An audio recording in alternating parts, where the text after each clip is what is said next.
Everyone, how's it going? So, it's a weird day, kinda, because it's a different day than it usually would be, just because apparently this year they've done things differently with the banner itself. So the banner has released today instead of on the normal Thursday. So that's interesting. It did give us some time to farm the event to get all the tickets and stuff beforehand, so I think that is okay. It's just a bit weird being on a different day. But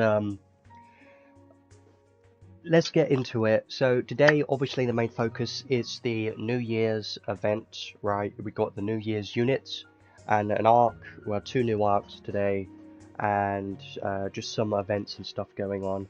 I think it looks pretty nice.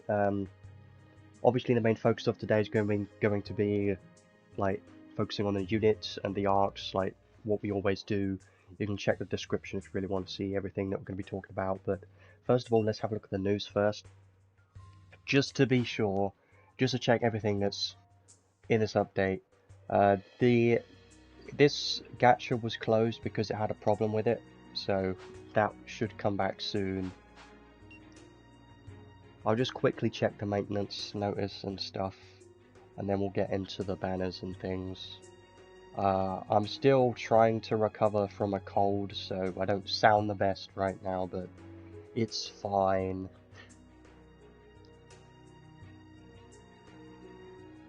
So yeah, the main thing here is the New Year's event. So if you remember, or if you haven't been around for New Year's events in this game yet, then they do pretty good New Year's events in this game because they have a lot of things that they give out, and the giveaways are pretty fun, but I have never gotten anything good from those giveaways. I've always gotten just some crystals and that's it, so it's always a nice time in news. I think if you're considering just starting to play or something, then now is a good time because we do get a good amount of pulls and tickets, so that's nice.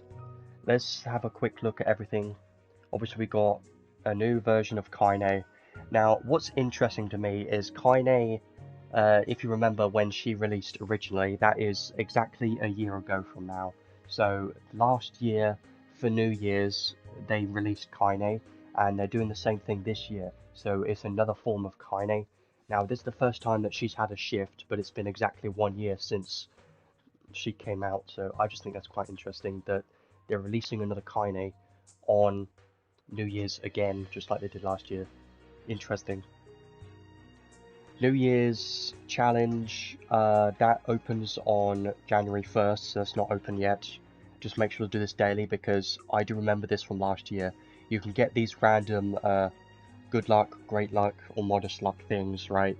And they're basically materials that allow you to purchase stuff in the trading space. So make sure you do this daily because this is going to be quite a nice event because I remember it from last year, and there are some very nice stuff in here, hopefully. Well, let's see what there is going to be this year, but there should be some very nice stuff in here, so just make sure to do that. Daily free gacha, make sure to do this as well. Free temple ticket, you can do this every day. You can get up to a maximum of 250 pulls in total, which is quite nice. And you can get the New Year medals. The New Year medals can be used in the trading space for some stuff. We'll have a look at that in a moment, but I assume most people should know what events are going on because the events have been around for a couple of days by now, because today is when they released the gacha, but the updates and events have been out since Thursday. Obviously we've got the giveaway event. You don't really need to do much for this. All you got to do is log in and there will be a chance that you can get something good from this. Don't expect anything good from this because I've never gotten anything good from this at all. The only thing I've ever gotten is just a couple of crystals and maybe some orb recoveries or something small. Getting the 100,000 crystals is just never going to happen. Just ignore that because one random lucky account's going to get it, but it's still something, I guess.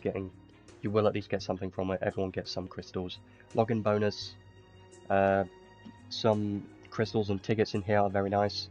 The tickets for the New Year gacha are pretty good because it's for the new unit in the arc, and it has rate up on it as well, so we'll have a look at that in a moment. But they are some pretty nice tickets, and we have been able to get quite a lot of those tickets so far, so I think that's good. And then some training promotions if you care about any of these. These are pretty common, so I don't need to talk about these. Arena promotions, same thing there. Just make sure you remember to go in the training space and get the stuff from here, but this starts on the 30th of December. New Year countdown, make sure to do this daily as well. Basically just log in daily and make sure to do the events. It's like pretty much how it is in these games, but these in particular are pretty nice. You can get some medals. I mean, you don't get much from this, but it's still something. And then on January 1st, we can get 3,000 crystals, which is very nice. I do recommend to save these crystals for now. I'll say why in a bit. New events. This event, I think it's okay. I haven't been doing it that much just because of Christmas was happening, and I've been spending time with the family doing some other games because I did get some other games for Christmas and stuff. So I haven't just been playing this. I've been playing some other games too. So I haven't really focused too much on this event, but I have managed to get every single ticket available, and there's some nice rewards in there, but it's not as interesting as the Christmas event because it's not a Sun Vessel Island type event. I prefer those events a lot more than this, but it's an event. I mean, you can't really say much about it. It does have some story to it, which is nice. New Year medal training space, you can get some nice stuff from here. I will definitely look at that in a moment. Other events. So Tower of Trials Hard has 10 more floors to it, which is very nice. I haven't focused too much on Tower of Trials Hard yet. I've got to like floor 48 or something just because I haven't been, you know, grinding it that much, but I definitely want to do more of that soon. Unit test play quest, of course, new gachas, obviously got the typical Descent of Heroes banner like normal, and then you've got these UR and Hero guaranteed temple tickets, temple banners, gachas, part 1, 2 and 3. These are quite expensive though, so I just wouldn't really recommend pulling on any of these at all unless you know that you can be able to get something good, because you can get one UR guaranteed, which is nice, but 9,600 paid crystals to pull on one of these is quite expensive. I'm personally not going to pull on any of these because I have every single UR arc apart from 2 of them, so the same with the units. I've got pretty much every unit in these banners, so if you're one of those people, it's probably not a good idea to pull on any of these. But if you're a newer player, these have incredibly high value because pretty much everything you get from here is going to be new, and that is always great to have. And there are some other random tickets and stuff in the shop which I do want to have a look at, so today should be quite interesting because there's some nice stuff going on. New Year trade tickets can be exchanged for a unit or arc. Hero credentials. So here's one thing I have to talk about here. So with these gachas, right, there's a bit of a catch to it. If you have a look down here, you get one New Year trade ticket, right? But what does this ticket do? Well, read it right here. If you have one of these tickets, which costs 9,600 paid crystals, by the way, if you have one of these, then you can exchange it for any permanent unit up to Telestio or any SSR arc and Prayer Stardust UR. So one ticket isn't really going to give you very much, because if you have everything here, it's kind of a useless ticket, right? Because all you can get from this is Telestio if you don't have him. Any other permanent unit apart from that is not really worth trading for at all, really. And then the same thing with the SSR arcs. The SSR arcs you can get many times, so one ticket doesn't really give you very much. But when you have 2 tickets, which means you have to do 2 of these, which is quite expensive because you've got to do 9,600 paid crystals twice now. You can use 2 tickets to get, which includes all Descent of Heroes Festival units and UR arcs, but it excludes the new unit and the new UR arc, of course. So you can't get the new unit or the arc if you have 2 tickets, and you can only trade for the new unit or the new arc if you get 3 tickets. which I think is pretty crazy. If you think about how much that is costing, it's quite a lot. 9,600 paid crystals. 9,600. Might as well times by 3, and then you've got 28,800 crystals just to get a new UR arc or the unit guaranteed. I mean, it's, yeah, I guess it's kind of comparable to a step gacha, but it's not worth it at all. Like, if you just want the unit or if you just want the arc, spending 28,800 paid crystals just to get one of those two is just not worth it. So I'm not a huge fan of this ticket because this trade ticket it's just expensive, because if you have one trade ticket, which is going to be most people, because you're probably not going to be, you know, buying all 3 of these or 2 of those. One ticket doesn't really give you very much, so I'm not a huge fan of that. I wish you could use the trade ticket on any UR arc that you want, apart from the new one, because we've seen that in the past and that's usually pretty good. But because the one ticket, you can't use it on very much apart from SSR arcs and permanent units up to 10 Steo, it's just not that great. Now, this banner was on today, but they removed it because there was a bug with it, and the bug was if you pulled on this banner, then every single slot was a unit and it was broken. So they've removed that for the moment, but this will be back quite soon, so don't worry about it. They'll probably be posting more on that once it comes back. And then some various gachas, tickets, Super DOH ticket. In the shop, there is a new limited arc. I will have a look at this much later on. I won't look at it now, but to get this arc, you've got to spend 9,600 paid crystals, so it's quite a lot. I am not 100% sure if it's worth it yet, but I will talk about that later on. And from this, you can also get 3 10-fold tickets, which is nice, and 7 Redux New Year equipment trade tickets, which you may not know what that is, but I will look at that a bit later in the trading space, because there are some interesting equipments in there. Learnable skills, we'll look at that a bit later. Yeah, some stuff here, look at that in a bit, and this stuff is all in the shop. You can get the previous New Year's arcs from here too, so if you want New Year wishes, it costs 6,000 paid crystals. Same thing with Alpine Glow, it costs 6,000 paid crystals as well. Some other stuff in the shop, and that's pretty much it. So I think there's quite a lot in this update compared to normal, for sure, because New Year's, they like to celebrate New Year's and they have a bunch of things going on, so I do like New Year's in this game. It's pretty nice. Now let's go over to the gachas now and talk about the units and the arcs, and after that I do want to have a look at the shop and everything else, because there is quite a lot that I want to have a look at just to make sure that I cover everything. But yeah, first of all, we have some new banners.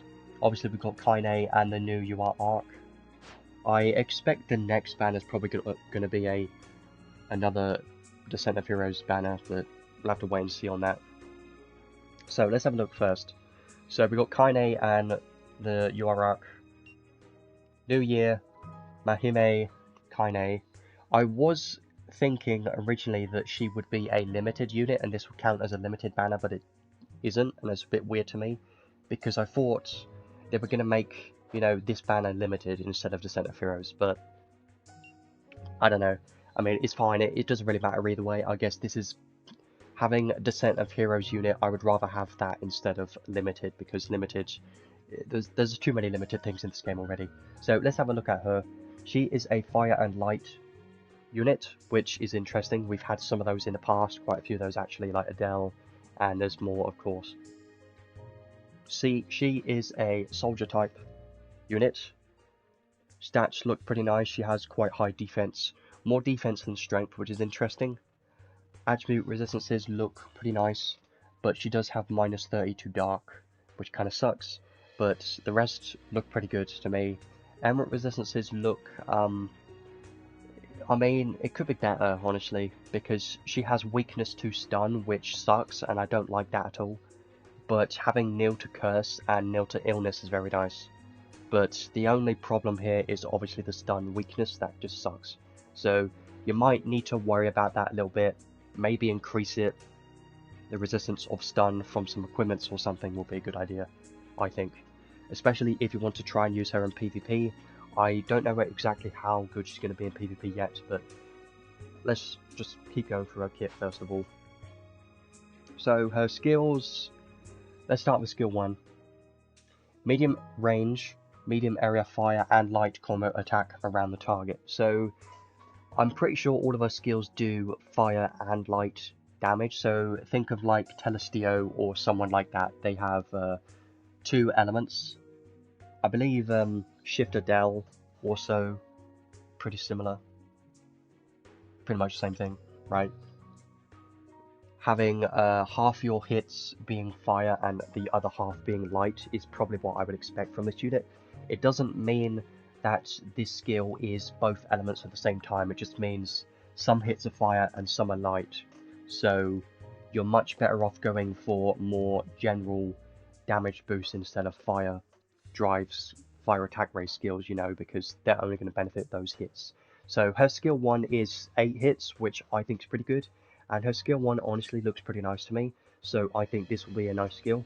I wish it was long range, but I'll have to see exactly what the range is like when we try her out later on. Skill 2, charge and deal a medium area fire and light combo attack. Pretty basic, doesn't really say much really. It's a charge, so it should have some lunge to it, which I do like having. And this skill is 11 hits. It's not that many hits honestly, and I think all of her skills don't look that fast. So I don't think her DPS is going to be that great. If you care about killing things fast, I don't think she's going to work for that, because there are better units for that.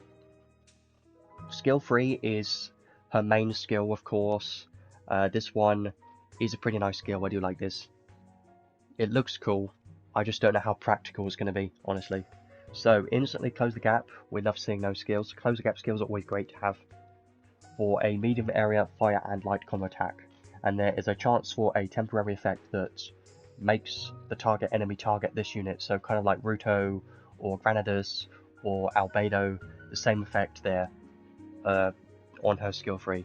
So we had Albedo, which is the most recent unit that has this exact same thing, but on Albedo's skill 3, obviously she can hit all the enemies. So I think Kynei is trying to be a little bit similar to Albedo, but don't compare them because they are quite different units still. And I don't think Kynei is very tanky at all. She has more damage focused skills, I believe. Her skill 3 is 18 hits, which kind of average, I guess. It could have been higher, could have been 20 at least, but it's 18. And it just looks very slow because like halfway through the skill she takes a massive sword and slams it down. It's kind of quite time consuming, so I think her skill 3 is going to be quite slow.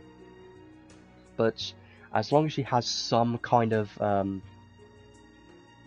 you know, resistance to interruption when using skills, then I think it'll be fine, but I haven't properly checked out everything in her kit yet, so I can't say that for sure. So her special, final one here, it does a fire and light attack to one enemy, and it does a powerful fire and light combo attack to all enemies as well after that, and it restores HP to all allies.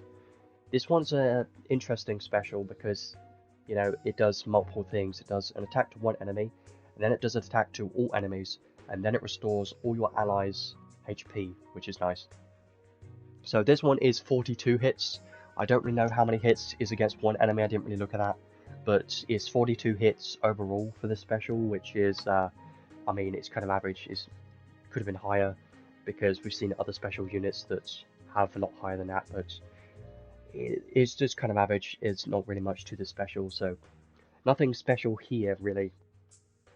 So the skills, they look nice. I just don't think they're going to be anything crazy because they're quite slow. They don't look very fast, so because of that, she isn't really going to be used for her DPS potential, and if that's the case, then I hope that she hits hard enough to make up for it. But let's have a look at her traits next. So, with her traits, her trait 1 first. At the start of the battle, it adds 30% of your defense to your strength. That does make sense why she has such high defense and more defense compared to strength, because she has this trait 1, which gives a percentage of her defense to strength, which I think is nice. When only weapon equipped is one sword, then fire and light damage 30% and damage cap 60,000. So I believe some people have already tested this, and apparently it's not fire and light damage.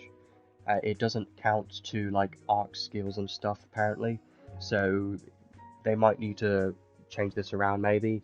But currently it says fire and light damage 30% damage cap 60,000, which would imply that all of her fire and light attribute attacks will get this damage boost and the damage cap. So her skills and her special should get all of that boost, and it could apply to like arc skills, but like I've said already, currently it doesn't apply to arc skills, so maybe it's only supposed to apply to physical attacks and special attacks. That would make the most sense to me. And when you're hitting an attribute weakness with fire or light, then damage plus 50% and damage cap 100,000. Pretty nice.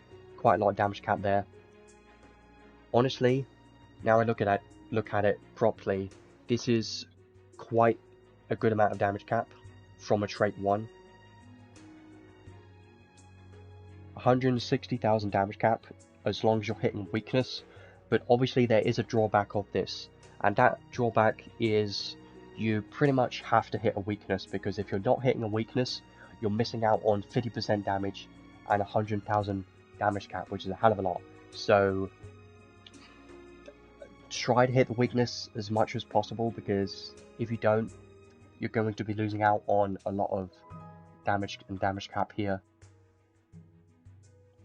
But let's say, for instance, the enemy is weak to fire, but not light, then that means your fire attacks, so half of your hits, whatever your fire hits are on these skills, they will get the damage boost from this, but the light hits, they won't get any boost. So it's a bit more, you know, situational. It's more difficult to get the maximum boost from this, but I still think it's pretty strong. And now I look at it, there isn't really much to this trait, but it's a very basic trait, gives a lot of damage and damage cap. I think it's quite nice. Let's move on to the trait 2 next. This one's more of a supportive trait, which I always love that. So, another battle start effect. Battle start and every 20 seconds gives the ally with the lowest HP a buff to survive taking lethal damage from a physical attack with 1 HP until the attack ends.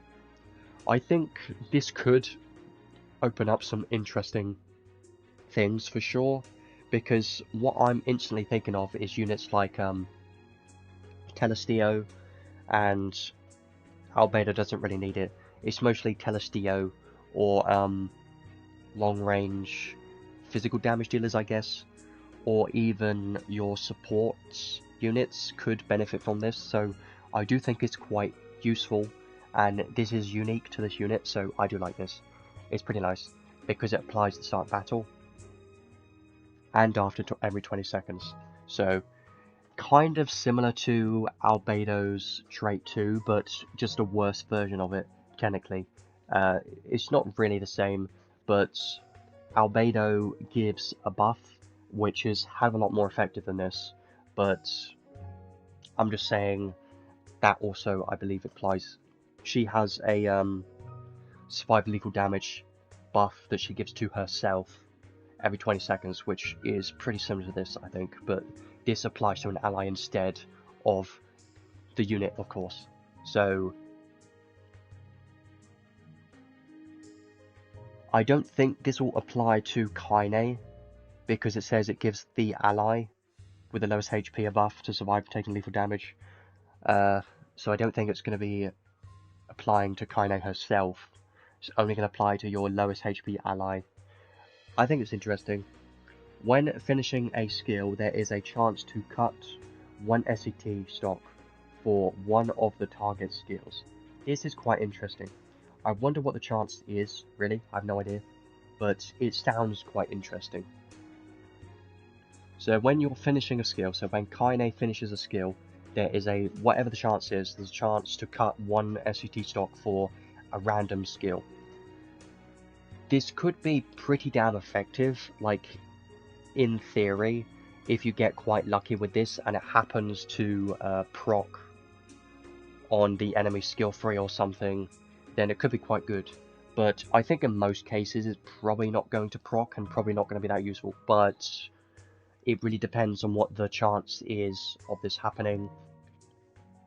And this is pretty much only going to be doing anything at all in PvP, so that's the one thing you've got to think about, is in boss battles and in PvE, this will literally do nothing because enemies don't have SET, so this literally won't do anything in that.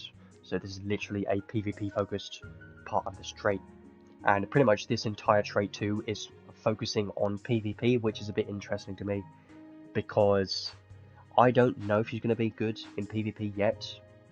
Overall, I think these traits are, they're okay.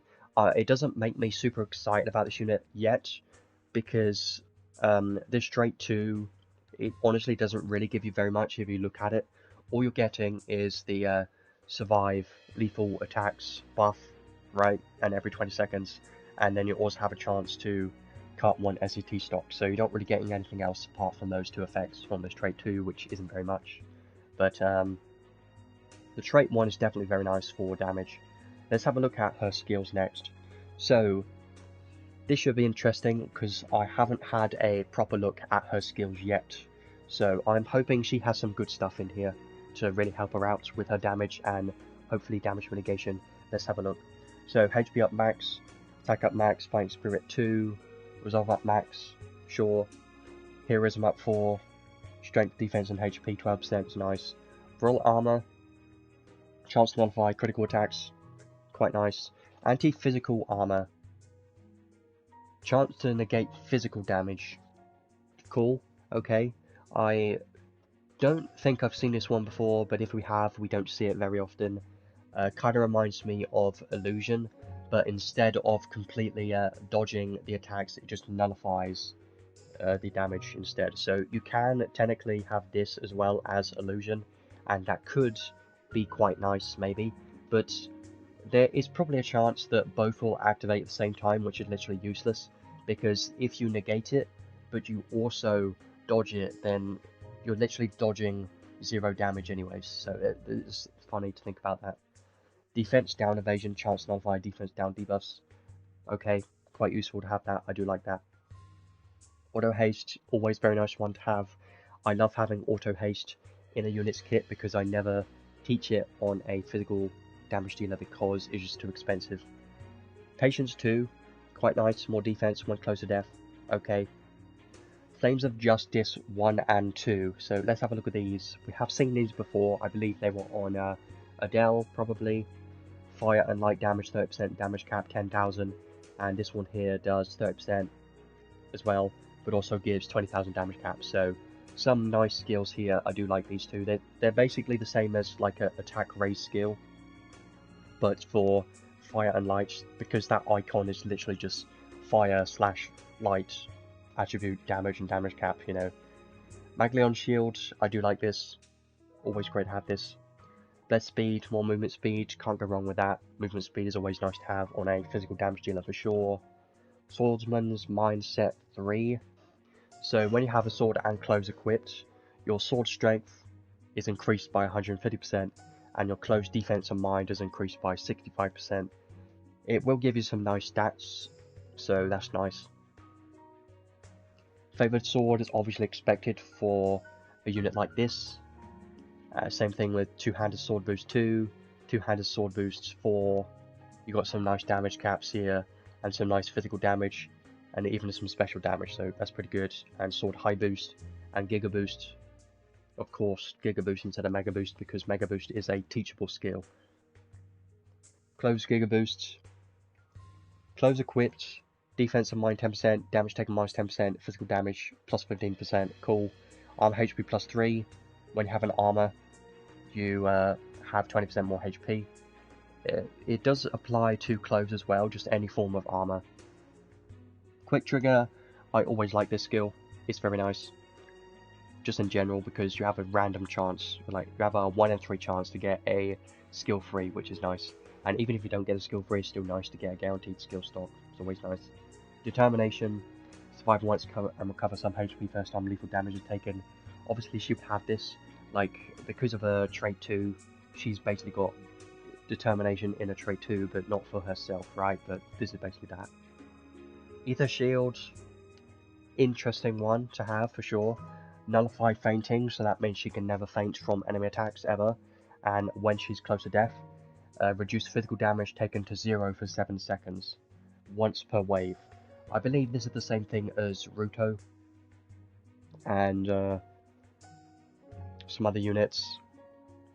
Mikasa has this too, I believe, or some similar effect, pretty much. This one, I think this will be pretty useful, but the question is, can she be tanky enough to make this proc in the first place? Because if she just gets one hit by a 0, then this won't proc anyways.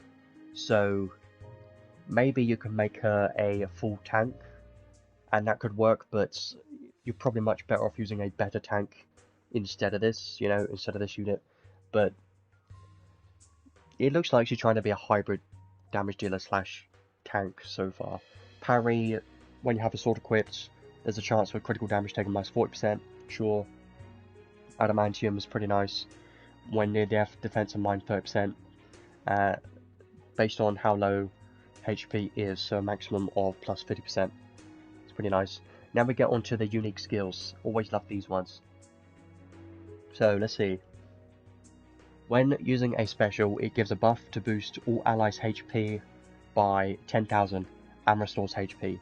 So that does make her special a bit more useful, because now her special is going to restore HP to all allies, but also give a HP buff to all your allies as well, which I think is quite useful. It's not going to be, you know, the best special for, you know, buffing your team, but it's still going to be something. Kind of like Rena's special gives a HP buff. I do like those specials, so that does make it a bit more useful. Continuous Grand Brave effect makes sense, and a Grand 4 effect, of course. Nullify defense piercing effects from enemy attacks, love that too. When you have clothes equipped, then fire and light damage taken minus 20%. Pretty good, very good skill, for sure. You get Continuous Grand Brave, Grand Fort, Nullify defense piercing. Love it, because she should have some quite good defense. Now, defense by itself isn't going to make her tanky, but it will help a little bit. And the fact that she can nullify defense piercing effects is just making the defense more effective, you know, because the enemy won't be able to pierce your defense. But it is still better off to have damage mitigation skills instead of defense. So next one, when taking a physical attack, there's a chance for unit defense plus 200% to take damage. That's a lot of defense, for sure. When equipped with only one weapon, there is a chance for your physical critical attacks to do 100% more damage and have 30,000 damage cap. So kind of like some of the skills that we've seen before, having a chance for your critical attacks to do more damage and have more damage cap. We've seen that before, but this is nice, I think. It's not going to be enough to make her tanky, like it's a random chance for her to have 200% more defense. It doesn't give a buff, it's kind of like the Spirit Force skill, or whatever it's called, that has a chance to make your defense plus 100% or whatever it is, and then take damage. It's per hit though, so hopefully the chance is good. You can probably stack this with Spirit Force and it would be pretty good. That's a nice idea. This does imply that you might want to have some crit rate on her, because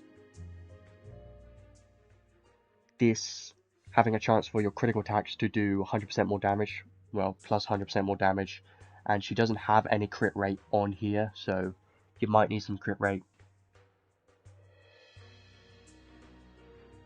Yeah, Lilahar is still a great unit. She's still the best mage, technically. I don't know how long it's been since her release, but I believe their paid equipments get added to the Crimson Ore shop in like 12 months, I think, after the unit's been released. I should check how long it's been since she released. It was 7 months ago, okay. Then it should be in a couple months, I would think, right? 5 months, maybe?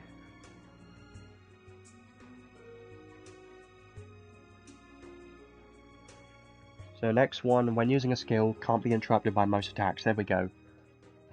That's what I was waiting for. I was waiting to see this because she really needs something like this. Damage taken from enemies that have a targeting debuff, minus 60%. That is a lot.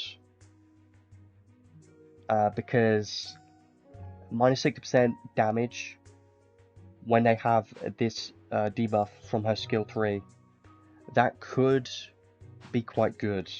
If she was a full tank, that would have been amazing, but since she is trying to be a damage dealer at the same time, that's kind of her main form of damage mitigation right here, is damage taken minus 60%. It's not going to be enough to make her survive 0, really, but maybe she can be able to tank enough to proc Ether Shield at least. Next one, when equipped with only one weapon, special damage 150%, damage cap 30,000. When physical attacking, chance to break enemy guards. I do like having a chance to break guard, that's always nice to have. That's the last one of her unique skills. I think they look pretty nice. Her main skills are definitely down here, they look pretty good. Wish she had more effects like these though. Now her 6th enhanced skills, more skill damage by 15%, 10% more physical damage, and 10,000 damage cap because she will be single wield all the time. Cloves, when you have cloves you take 10% less damage and have more defense on mind for your cloves. Skill charge 3, very nice, because this will stack with skill charge 3. The non-transcended version will stack with this one, so that's going to be quite good. More HP and defense by 20%. Okay, interesting for a 6th enhanced skill. And now this final skill down here is actually quite good. They saved the best till last, I think. So after battle, XP received plus 100%.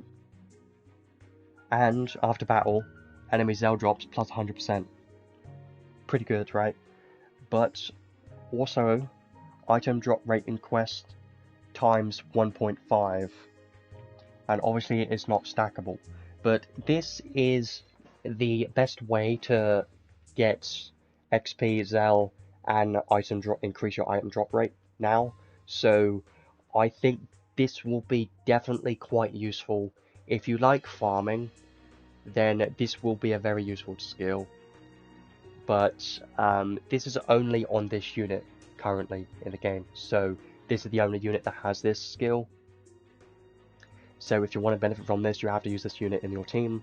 But I still think it's quite good. If you want to farm gold, or if you want to farm for items, then I think putting this Kynei in your team is going to be a good idea because of this. So I think it's nice. She's going to be a good support unit now, and probably some people are going to be using a support that's going to be Kynei now because of that skill. So overall, so far, it looks like a nice kit, but it doesn't like impress me that much. Like, yes, there's some good stuff here, and I love seeing these skills, right? But it just doesn't scream to me that it's going to be very strong, right? Like, her skills look quite slow, so her as a DPS isn't going to be that fast. She's going to be quite slow for a DPS. For killing bosses though, it should be pretty good. Kind of similar to Shift Adele, I think, is going to be pretty good at killing bosses maybe, but she doesn't have a boss slayer effect. She doesn't have any slayer's effect for that matter, which I'm just realizing that. and that kind of sucks because that does kind of hurt her damage quite a bit because slayers are quite important. I don't know if she's going to be used in Arena. Probably not, because I think she's going to die very easily to 0, because she has 0 ice resistance, and I don't think she's tanky enough. But maybe if she's built enough with the right team, she might be able to work in Arena, but I can't say for sure yet. With all the limited skills and stuff that we have in the game right now, I think you can make her pretty strong for Arena and PvP in general. It's just, with her base kit and everything, I don't know if it's even worth doing that. And if it's even going to work that well, I don't know yet, because she doesn't have any slayers. But since she uses a sword, you can technically give her the arcs that give a divinity slayer or a human slayer when you have one sword equipped, so you can do that. I think she looks pretty nice, but I don't imagine her being super meta unless she ends up having good damage modifiers. I don't know yet. I do see some useful things in here for sure, like this chance to make enemies target this unit is going to be pretty useful because it's a close the gap skill, has a chance to make targeted enemy target this unit. There is a problem with this though that you have to think about. It says making the target enemy target this unit, so if they have a tank on their team, then this is going to target their tank, right? And I don't think it's going to have an AoE effect because it says the target enemy. So for that case, that kind of doesn't really work with this skill here, because if they have a tank, then only that tank is going to have the debuff. It just kind of sucks, but that's just me thinking about it right now. Maybe in practice it might work a bit better, but we'll have to wait and see how she performs in PvP. In PvE, I know for sure she's going to be quite slow, I've said that already, but I will showcase her and talk a bit more about her a bit later on. Let's leave her for the moment, come back to that bit later on, and have a look at the arc next. So this is another UR arc. It looks pretty nice. Let's start off with the traits. So non-attribute weakness damage 35% and damage cap 4000. It says non-attribute, which makes me think non-attribute damage, but non-attribute doesn't have a weakness, right? It can kind of confuse me a bit. But what I think it means is if you don't hit a weakness, then you get 35% more damage and a 4000 damage cap. I'm pretty sure that's what it means. That's what I would assume. At the start of the battle, gives a buff to fully evade 20 hits of enemy physical attacks. This is pretty crazy right here, and I think this will be useful for sure, because giving a buff to not fully evade 20 hits of physical attacks from the enemies is so good, because that is literally 20 full hits. So Albedo, right, has less than 20 hits on her skill 3. And that means you're going to be able to completely evade Albedo's skill 3 completely, right? You just take no damage from Albedo's skill 3, the first one that she uses, which does make me think this will be quite useful. And it's a similar story to Telestio in PvP, because I believe he has a bit more hits, but being able to completely evade 20 hits of Telestio's skill 3, the first one that he uses, is pretty useful, because Telestio and Albedo are all about trying to kill your backliner supports and mages, right? And then getting SCT stocks back from the SSR arc.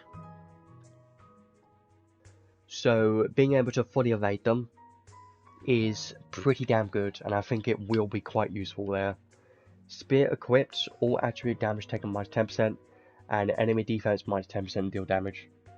So you take 10% less damage from all attribute attacks, and you'll also have a guaranteed piercing effect, which is nice. So I do think this trait is actually pretty good, because you get some damage for as long as you're not hitting a weakness, and some damage cap, and you can fully evade 20 hits of physical attacks, which I think is going to be the main effect of this trait that most people are going to be using this for. And then if you have a spear, take less damage, and you have some piercing. So I think it's a quite a nice trait for sure. Now let's go over to learnable skills. I'll do the arc skill last. So heal counter, I believe we've seen this before. Non-attribute rush, during 50 plus hit combos, non-attribute damage. Physical damage cap plus 1500. Okay, I guess it's useful for like DRs, I guess. Armor HP plus 2. I believe this is the first time we're seeing this as a teachable skill now. So this can be pretty nice because it can enable even higher HP on your tanks. Like Rainical, Melzer, or any Rainical tank can now get even more HP with this. So I think that's pretty good for sure. Spearman's Mindset, probably never going to use it. If you have a spear and cloves equipped, then you get 30% more strength for your spear and 30% more defensive mind for your cloves. It just doesn't really give you that much, so I just never would use it. Non-attribute critical raise, crit rate 5%, critical damage 50%. I don't think it's worth it for 12 SC, it's a bit expensive. And then the final one here, when you have one spear equipped, then anti-type damage 20%, and when you're hitting a weakness, then you get 20% more damage. I think that one is, honestly, I think it's good for the damage you're getting. It's 7 SC, but you can get a maximum of 40% damage, right? I think that's pretty good, but you do have to make sure you hit weakness and anti-type damage. But it also says anti-type damage and weakness, so because of that it can apply to physical or special or any form of damage, as long as it's a weakness or an anti-type damage, which is interesting. So technically, if you really want to, you can put a spear on a mage and then put this skill on, and it's going to increase their magic damage, but obviously you don't really want to do that because it's not really going to be a good idea. But I'm just saying it's a thing that you can do if you want to. You can do it, but it's just not going to be a good idea. But I think mostly this is going to be useful for units like any unit that uses a spear. Obviously I can't really remember anything right now because I'm still recovering, but I still think it's going to be a pretty good skill for sure. So this skill and armor HP plus 2 are two quite good skills, I think. Let's have a look at the arcade reward next. I think this spear here is interesting. Let's have a look. So it's a non-attribute spear, gives you strength and mind. Now the trait here, I think this is interesting. So look at this. When equipped with only one weapon and a physical attack crit occurs, there is a chance for damage a hell of a lot, 150%, right? And damage cap 15,000, but you also get 5% crit rate. I think this spear is definitely one of the better spears. Reason being, plus 150% damage is a hell of a lot. I know it's not active all the time, but having a random chance to have 150% more damage on your critical attacks is pretty crazy and could be viable in PvP. If you have enough crit rate, maybe put this on DRs, that'll be funny. But you'll also get 5% more crit rate, so I think this is a pretty nice spear, honestly. I could see myself using this. I think this is going to be quite useful for mostly PvP. I wouldn't really use it in PvE just because I don't think it's going to be super reliable for the damage caps. But for PvP, I think it could be quite useful as long as you have enough crit rate. If you don't have any crit rate at all, then I don't think it's going to be very good. But for someone like DRs that has a hell of a lot of crit rate, and if you try and build a full crit rate build, I think this spear is going to be very strong, for sure. So, overall I think this has some nice learnable skills, quite a nice trait, a decent arcade reward as well. Let's have a look at the arc skill, lastly. This one is an interesting arc skill. I don't really know how to feel about it yet. It does a very powerful attack to one enemy, and there is a high chance to insta-kill. The damage cap is, I can't count that many zeros. 1, 2, 3, 4, 5, 6, 12 million? Plus 12 million damage cap. insta-kill excludes bosses, arena, and guild battles, of course. So I would assume this is like 1 hit, maybe, or maybe 10 hits. I don't know. I'm guessing, but I would say it's probably 1 hit. Most likely 1 hit only. I don't think it's that great, just because it's the 1 enemy, and it just does damage, right? High chance insta-kill. Maybe there's a chance that it has more than 1 hit count, and it's like 10 hits or something. If that's the case, then this could be pretty good. But one thing I'm just realizing is it says it does a powerful attack, so I assume it's probably non-attribute damage, which will make it quite difficult to increase the damage from this arc skill. So I think it could be interesting, but I really need to test it out, if I can, to see exactly how it works.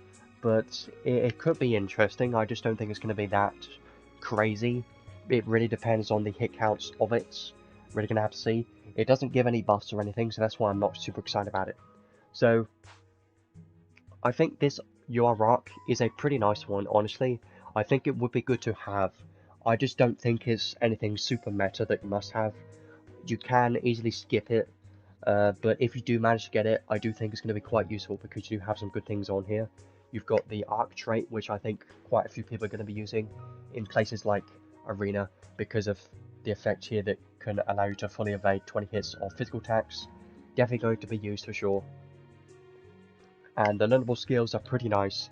Armor HP plus 2, and this single wheel skill right here is going to be pretty useful sometimes, and this spear is pretty nice too, so I do think it's quite a nice UR arc. It's definitely not worth pitying it, but maybe chuck a couple of pulls, see how the summons go, I guess. But don't worry too much about the arc, just because it's a UR arc and the chances of getting a UR arc in general are just quite low, so don't worry about it too much. It's not a super meta UR arc that we've seen from other UR arcs. I don't think it's as high on the list compared to some other ones, but I still think it's a pretty strong arc for sure. So overall, I think this banner is pretty nice. It really depends on how Kynei plays out in testing and if she ends up being any good in PvP, because if she just can't be used in PvP at all, then I don't think she's going to be that useful. It really depends on that. If she can't be used in Arena, I don't think she's going to be that useful of a unit, really. Because she's missing out on the Slayers, and she's missing out on the damage mitigation. I don't know if she's going to work, but we're going to have to wait and see. Hopefully she's going to be decent in testing. I have to wait and have a look at that later on. But I think it's a solid banner. If you look at the probability on this, you've got the unit and the 1 UR arc, 0.4%. I mean, we do get some tickets for this banner, which I will be doing a bit later soon, which has the same rate up for the arc and for the unit. So what I recommend is probably just try not to spend many crystals on this banner, because you can get quite a lot of tickets on this ticket banner, so you might be able to get something from tickets, and there might, I'm hinting at there might be a collab coming up in the next month or so. That's what I'm expecting, so I highly recommend to save crystals for the upcoming collab. Not going to say exactly what I think it is, but I would assume a rerun. I don't really know yet, but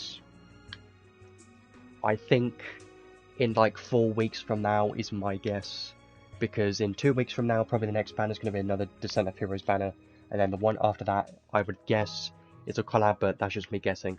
Let's have a look at the training space next, because there are quite a few things I want to check here, and I also want to have a look at the limited arc as well, but let's have a look at some stuff here first. First of all, her paid equipment. She only has 1 paid equipment, which sucks, because having 1 costing 50 credentials is just even more expensive. She has Cloves, some nice HP, strength, defense, mind. The strength on these cloves are not very high. The defense, not higher though. Interesting. So, damage taken minus 30%. Pretty nice for sure. All damage taken minus 30%. Okay, pretty good. Fire and light, physical and special damage 30%. And damage count 5,000. Pretty nice as well. HP, strength, defense, plus 12%. So I think this trait is obviously going to be her best in slot. It's very good. But is it worth the 50 credentials for that trait? I don't think so. You also get 10 ice resistance, 10 dark resistance, and resistance to blind for some reason. It could have been stun resistance instead, that would have been better. But yes, it is a very nice set of cloves. It's good for sure. It's going to be her strongest cloves options. But do you really need it? Probably not, because we do have some Godforged cloves accessible instead of this that are just okay. They are still pretty strong, so I don't think this is super necessary, honestly. And I don't think it's going to be... Yeah, like I said, I don't think it's necessary, because I think this is only really going to be useful if she ends up being strong in PvP, but if she isn't strong in PvP, I don't really recommend it. You can easily skip this one, but if you want her to be as strong as possible, yes, this is going to be a best one, but I would highly recommend to skip it just because I think it's too expensive. It's going to be way too expensive to get 50 credentials just to get this, just not worth it unless you're spending your paid crystals already on like step gadgets and stuff. Then you might as well, if you're at 50 credentials already, might as well get it, or if you're at 40, might as well do another temple. But if you're at like 20, I don't think it's worth it. So now let's have a quick look at everything else that is in the training space, because there are some nice events going on. So first of all, New Year medal training space. You can get New Year medals from the events and just doing any stages, and the gachas, you can get some medals from there too. I've already traded for the tickets in here. You can get some New Year gacha tickets, you can get 5 of them. I've already traded for those 5. I do highly recommend to get those first of all before you do any summons, because you might be able to get something from there, you never know. You can get some nice stuff from here. God Relic Prism Shards are always stuff that I love getting, so I would recommend to get these and just get as much as you can, but I'd recommend get the New Year tickets first and then God Relic Prism Shards, then after that probably you are Stardust and then whatever you want, I guess. So some nice stuff there. Just make sure you get the medals from farming all the stages and events, you know, you get it. You should be able to get a lot of medals quite quickly. This is the actual event. I've already gotten the tickets in here as well. If I go down to the bottom, there were 6 tickets, so make sure to get those. I've already got those. And obviously, you've got the normal events materials, so you've got Inspiralis materials. Make sure to get these. You can get up to 23 this time. I believe that's just because they put part 1 and part 2 just in one update, I guess. Or not. Or maybe it's just, I don't know. But just make sure to trade for everything, get everything in here, because Inspiralis materials are just very limited. You can't get many. Same thing with Luminous Soul Shards and everything here. In here, you might as well get it. This was the Christmas event. These trading tickets are from the step gachas and stuff. Yeah, this is the step gacha thing that you need multiple tickets for. Getting both UR and unit from tickets is incredible luck. That's just crazy. I doubt I'm going to get anything at all today. I'm not really worried about it, but I'm hoping so. So you're going to need 3 tickets. I did talk about this earlier, but this is damn expensive. So, yeah, just don't worry about this. You won't be able to get any of those tickets. This is quite interesting. So, the Redux New Year Equipment Trade Ticket Trading Space is a handful to say, but You can get some interesting equipments from here. Attack magic MP costs 40% more, but damage plus 40%. Regular attacks deal extra light damage. When taking physical damage, chance to restore HP. Dark attack magic damage minus 15%. I have no idea why you would ever use that in your entire life. Why is that so terrible? When regular attacking, extra damage times 2. This one is crazy good. You know why? Extra damage times 2. Times 2. Times 2 damage. I know it's only regular attacks, but still pretty good, right? I think the only good equipments from here are this one, and of course this one, and then the final one being this one is okay. But apart from that, probably just get gold relic prisms, maybe. Yeah, everything is pretty damn expensive, but what I highly recommend doing is just try to ignore it and just forget it exists, because that's what I'm trying to do.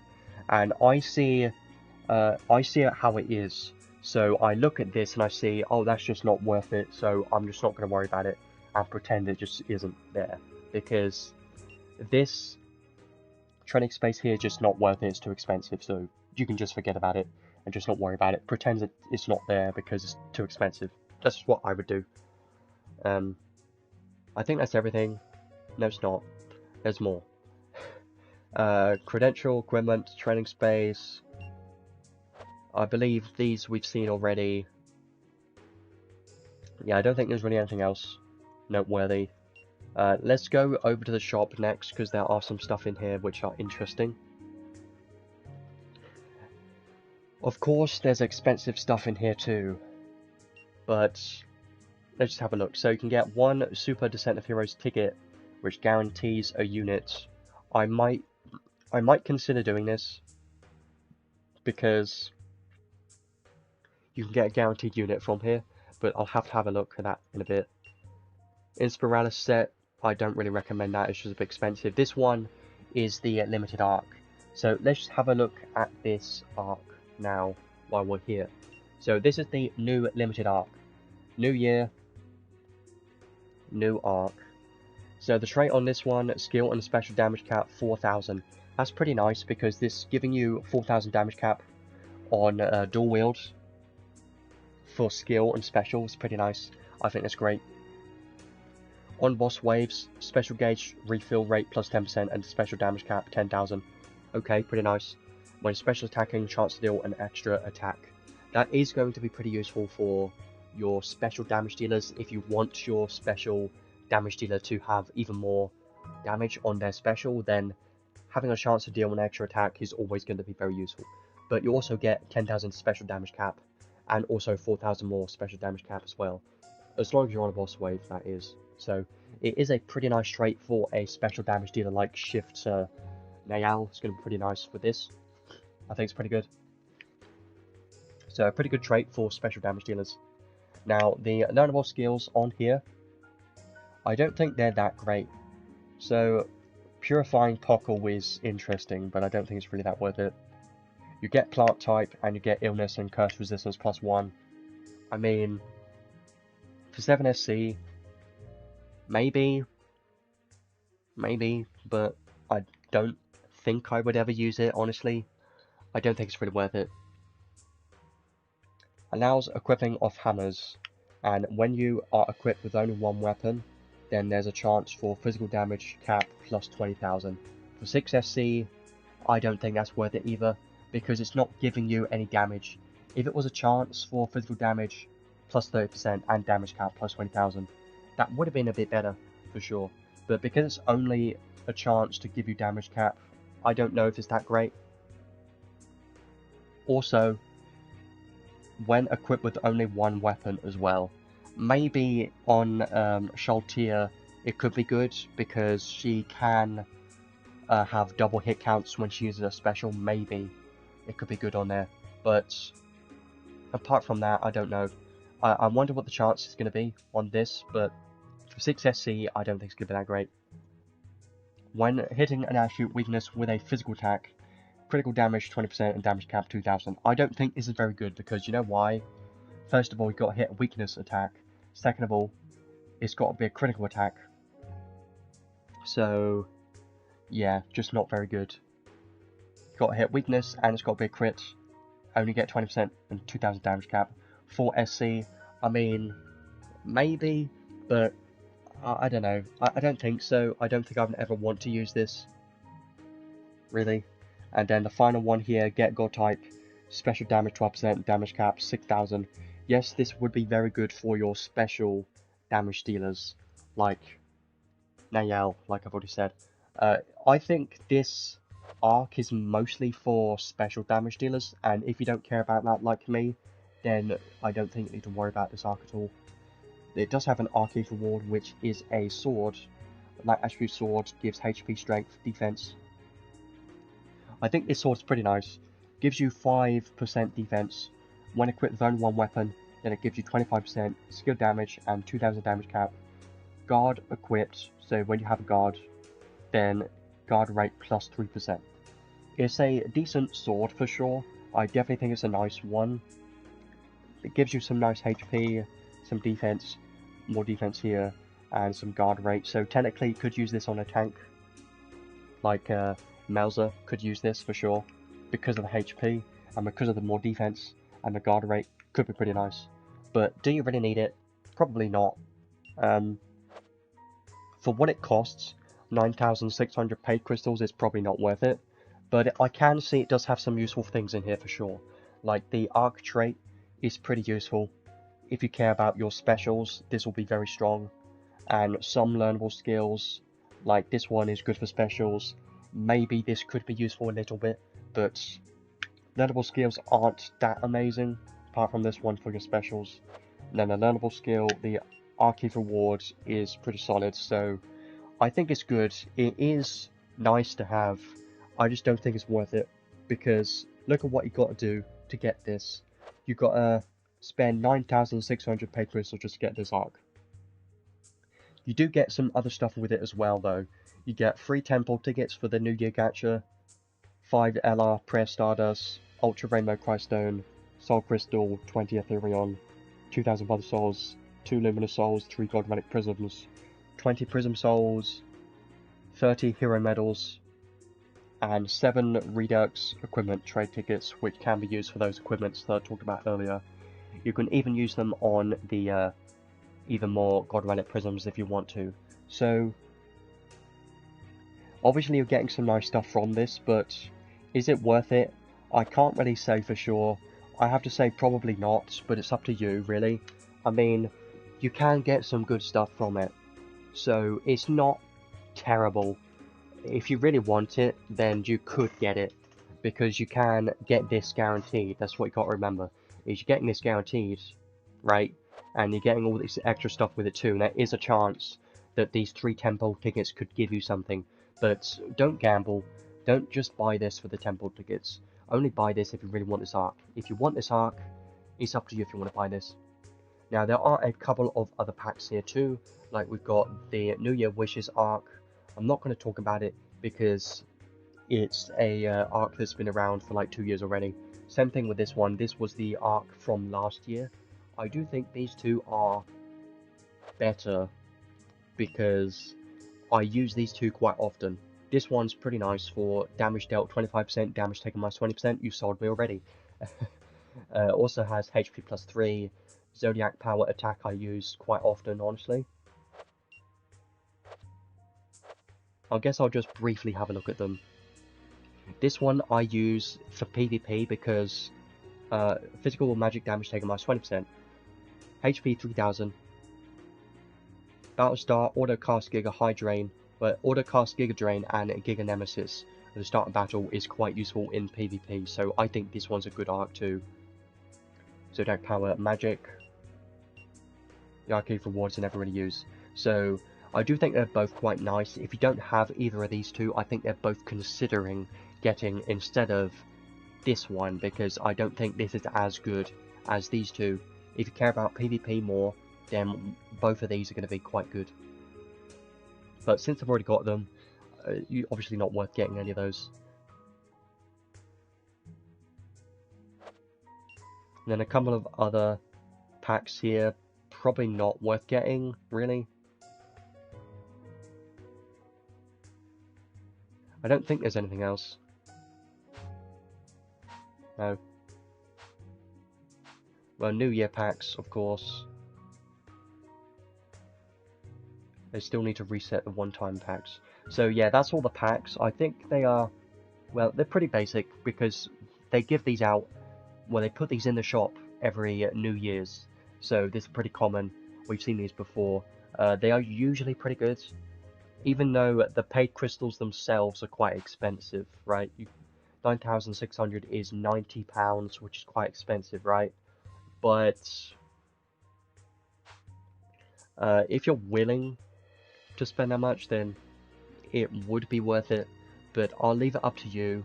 I do think these two here are quite good, so I'll leave that there. I'm not going to buy any right now. I don't think I'm really going to buy any this time, but let's leave that there.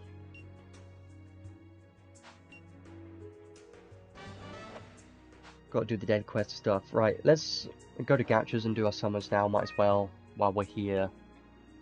So my plan for today is going to be doing tickets, of course, and then lap 1, and then after that, I don't really know.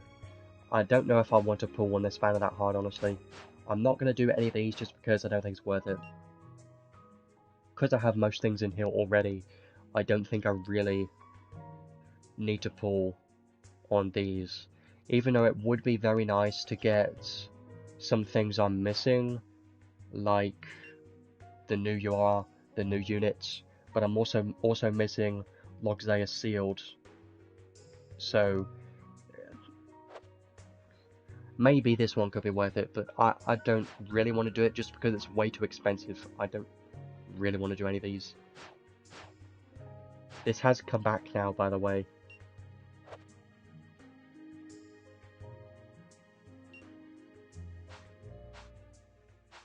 Okay, well, let's just start off with tickets first, right? Let's do our tickets first. I don't expect to get anything at all. I'm hoping, but I'm not expecting. That's pretty much how it always is. Might as well do the 2 single pulls first, and then 2 10 pulls, see how it goes. And then we'll do step gacha, and then probably just sulk about not getting anything at all.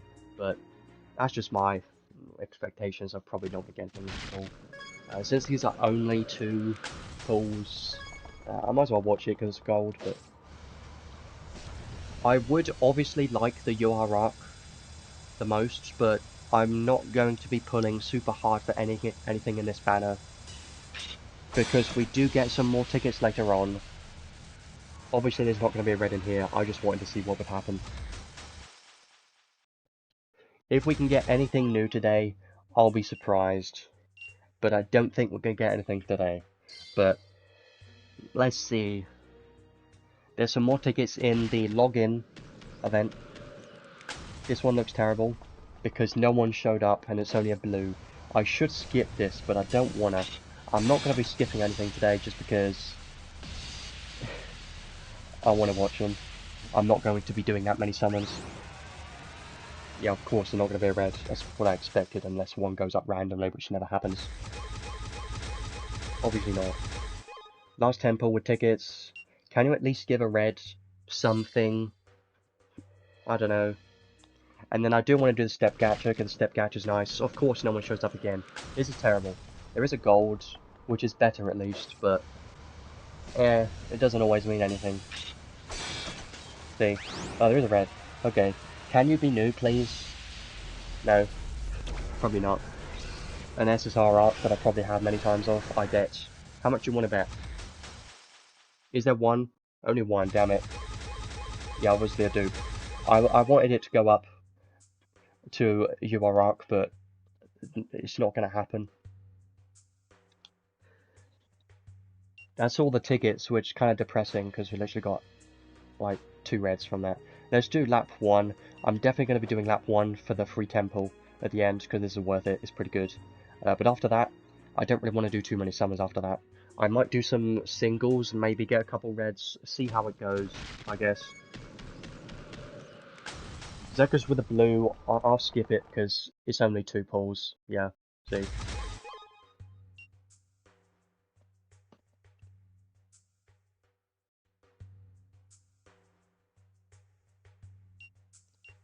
step 2, 3 more pulls in this one.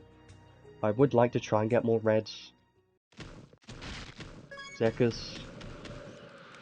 Nope. I'll watch it anyways.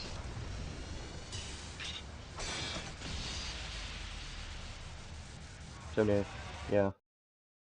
Of course. I think the arc would definitely be fun to mess around with, so I do want to try to get it. But I'm not going to try super hard just because I haven't been buying that many crystals lately.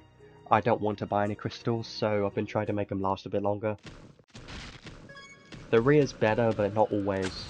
A gold, maybe there can be a red in here. Can there be a red, please? Even if there's a red... That's an if. 1... There is a red, okay. No extra animation, and there is only 1, okay. Obviously, something I already have many times. I wish the rate up was higher in this game, I really do. I wish the rate up was higher. Here's the free temple. Well, I don't have any ideas of what the next banner's going to be, or what the next unit is. No clue, because I haven't been keeping up to date with the story, and I just don't really have any ideas what's going to be. Oh, it's a blue. Sad. Probably not going to be any reds in here then, is there? 1. Nope. I knew it. There is still a random chance that 1 can turn red, but... Never expect that. Right, that's the last 10 pull I'm going to be doing, because that was the free temple. I don't want to go super hard. I don't need to spend any paid crystals, because I'm not getting her paid armor, and since it costs 50, I just don't think it's really worth it, so... Yeah, I've used the tickets already. I didn't really get anything from those at all. Maybe I'll just do one temple with 3 crystals, and then a couple singles, and I'll leave it there, I think. Because there are still more tickets available in login, and hopefully there's more tickets in the event later. There's a gold, but Theria's by herself, so I'm not very hopeful on this one. If there's at least a red, that'll be okay, but... No. Yeah, she just looks like a DPS, but she's kind of a hybrid DPS slash tank. Oh. I do... The main reason why I want to try to get something on this banner is because the UR arc looks pretty nice. And it is worth trying to get something. So I will try and do a couple more single pulls, see if we can get anything from here. Because the arc looks pretty nice. But I'm not going to go super hard on this. Let's see if we can find a red in one of these single pulls. I'm only going to watch it if Zekus or Theria shows up here. And if it's a gold.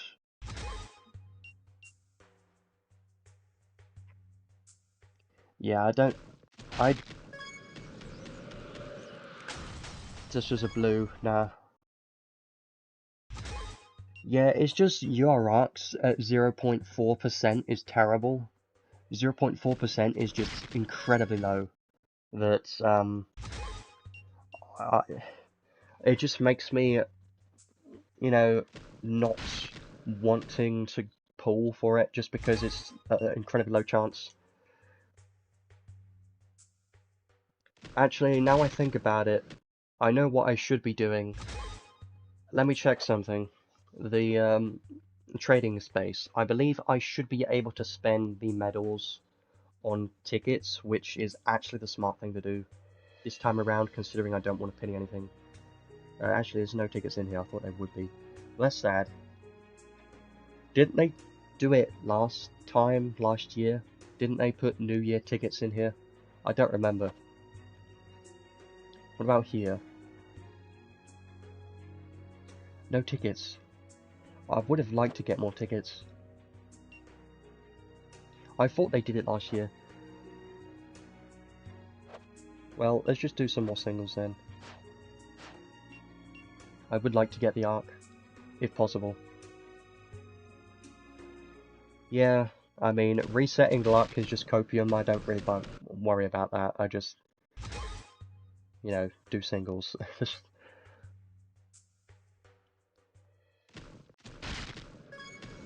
I like seeing Tharia, but I don't like seeing a blue.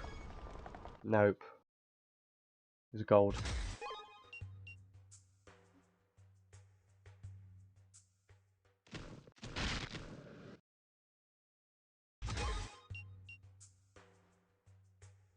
I'm trying to save most of my crystals for collabs. As a blue, no. But I would still like to try to get the arc. If I get the unit, I'm not going to be mad. If I get anything new, that's going to be the stopping point. That's just an if. I'm probably not going to get anything. Yeah, I don't think it's looking like we're going to get anything today, but... Yeah, there's probably a collab coming up. That's what I expect. I'm quite interested in the collab. No. Well, I've played this game for many years, so I know how this summon works.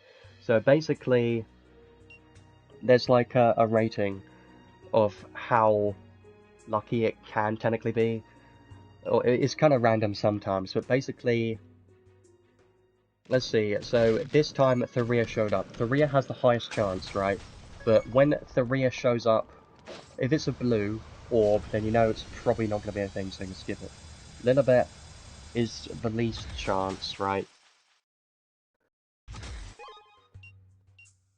If Lilibet shows up, you know that no one else can show up because she's like the bottom end. When no one shows up here, you know it's going to be terrible because you're not going to get anything. But if Tharia shows up, that means Tharia, Zekus, and Lilibet can show up. And if that is the case, that's the highest chance. But it's not always the case because I've had it happen where I've had everyone show up and it's still just been a gold anyways. But if no one shows up there, it's just not even worth watching it because you're not going to get anything on a single pull at least. Like maybe on a 10 pull, if no one shows up, you could get something. But on a single pull, pretty much never. You're never going to get anything. You're mostly going to get blue. If you get a Tharia showing up, see a Lilibet, not going to be any good. Lilibet's probably going to give, yeah, blue. I think I'll stop at like 50k maybe. Tharia, there you go. So this is more likely to be a gold. There's a gold there, and everyone showed up. So this scenario right here is it's gold, right? Tharia showed up, as well as Zekus and Lilibet, right? This is the best case scenario. Usually at this point you'll be thinking, there must be a red in here, right? Well, it's not always the case, because first of all, this is a single pull, and second of all, it all depends on what happens next. So if I press the screen, it needs animations. One animation isn't going to be enough. Two animations is a maybe. Three animations should be a red, but since it's a single pull, I'm not hopeful. There's a red. There's a arc. Can I get the your arc? The answer is going to be a no. But I hope so. Obviously not. What?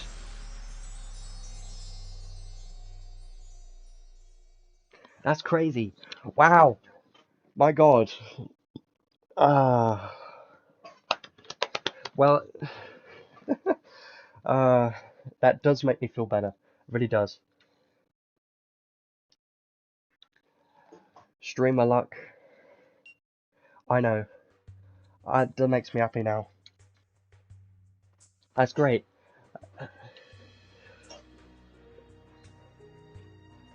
Love that.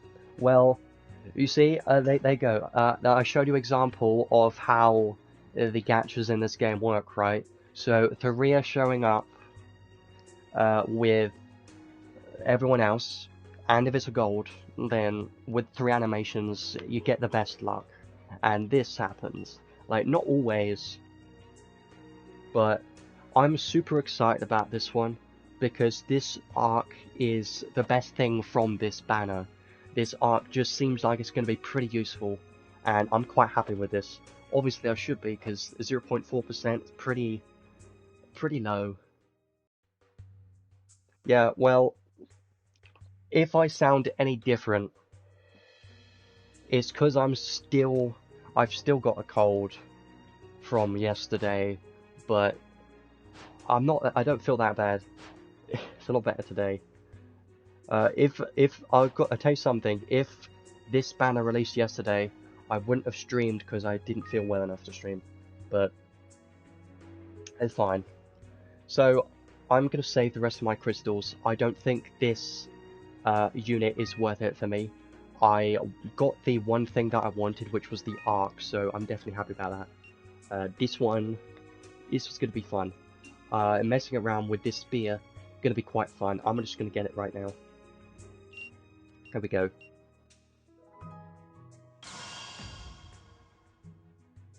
Yeah, well, you have to expect the worst, right? Because if you expect to get something good, then you're gonna be disappointed more often than not. So I just expect nothing all the time, because if you expect nothing, you're more likely going to be more happy to get something. Yeah, I'm going to be using this spear. I want to try out this spear at some point, and I hope that Gold Mine gets updated with this spear, because I want to know exactly what the chance is for the 100%, 150% damage and damage cap. I want to know what the chance is. If it's like 10% or 20%, it's going to be solid. Definitely looking forward to this, for sure. Might as well level up.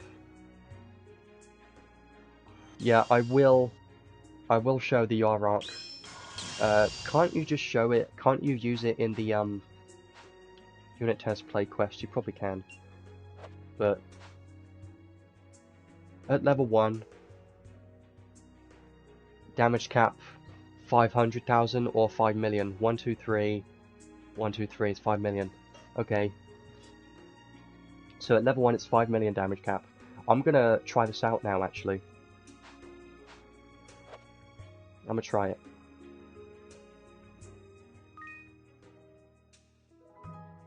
In a moment. First of all, let me go to Steam, because it's quicker. Let me switch to Steam. And I guess what I'm going to do is I'm going to quickly showcase the arc, right? And I will showcase the unit, don't worry about that. I'm going to do that in a moment.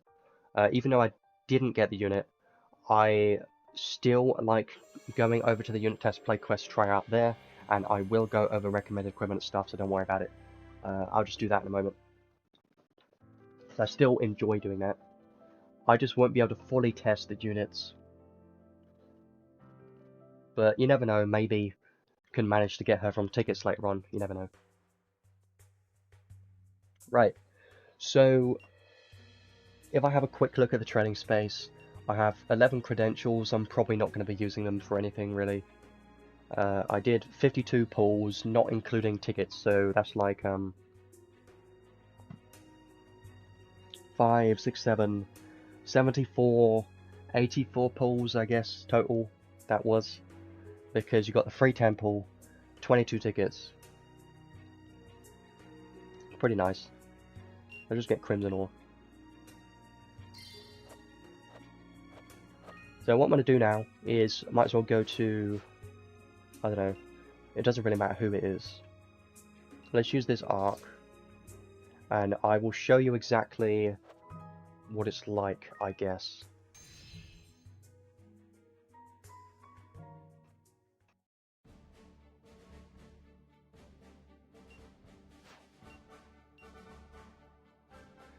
So with this arc skill, I assume it's non-attribute damage. This won't hit damage cap. I'm quite interested to see how many hit counts it has. Let's have a look. It doesn't really matter which unit I use here.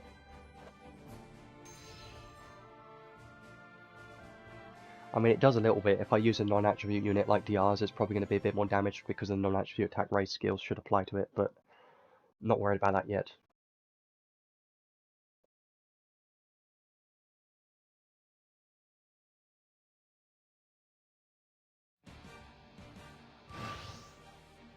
Right, so let's use this on the boss. See what it's like.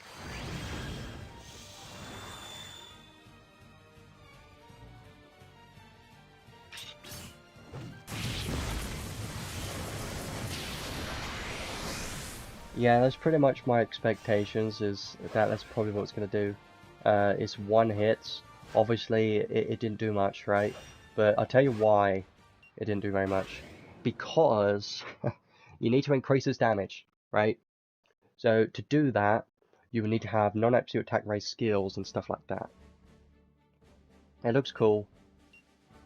I'm wondering if it's going to look any different. Is it going to increase its hit counts? At arc skill level 10. Let's try something out. If I put in DRs, because he's non-attribute, he has non-attribute attack ray skills, right? So because of that, non-attribute damage, this should apply to the arc skill. Let's just try that.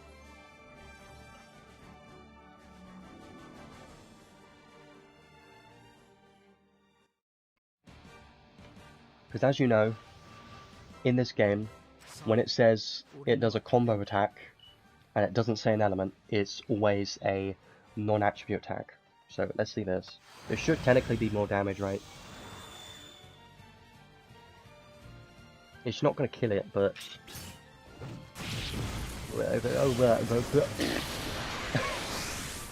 it almost did. That's funny. That's a hell of a difference there, because of the non-attribute attack rate skill. So there you go. There is proof that the non-attribute attack rate skills do apply to that arc skill. Obviously, it's still not going to be hitting damage cap yet, but you can increase the damage by obviously anything that increases damage in general. So, like Sky High, if you can manage to get the enemy in the air, then Sky High might work. It should work for it, right? And things like, if the enemy has elements, then maybe Terra Mouth should work. Things like that. There aren't that many ways to increase damage of it, but you know.